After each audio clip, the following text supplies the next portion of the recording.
எல்லாத்துக்கும் சொல்ற எதிர்மறை எண்ணமே வாழ்க்கையில துளியும் இருக்கக்கூடாது.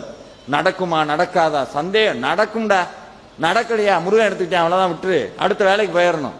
சும்மா அதையே போட்டு தொங்கிக்கிட்டே இருக்கக்கூடாது. சில பேர் வீட்டில் ஒரு செத்த எலி இருக்குன்னா என்ன பண்ணுவீங்க? அப்படியே வச்சிருப்பீங்களா? என்ன பண்ணுவோம்?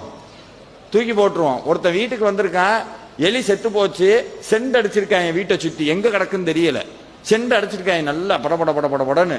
வீட்டுக்கு வந்து உட்கார்ந்துருக்காங்க. ஒரு அரை மணி நேரம் கழிச்சுன்னு உட்கார முடியல அவங்கனால. ஏன்? நாத்து அடிக்க ஆரம்பிச்சிருச்சு. அப்புறம் புரிஞ்சிருச்சு, செத்த எலி இருக்கிற வரைக்கும் வீட்டுக்குள்ள வாசம் அடிச்சுக்கிட்டே தான் இருக்கும்.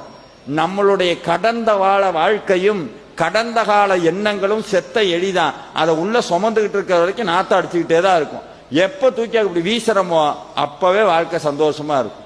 சில பேர் அதை நான் அப்பவே அப்படி இருந்திருந்தா நல்லா இருந்திருப்பேன், அப்பவே அப்படி இருந்தா நான் அப்பவே அதான் படிக்கல, அதே போகல, அது என்ன அப்பவே அப்பவே அப்பவே இப்ப இருக்கணும்.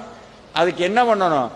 அப்ப நம்மளுக்கு தெரியுது நம்ம கண்ட்ரோல்ல நம்ம இல்ல, மனசு எங்கேயோ போயிடுச்சு அப்படின்னு.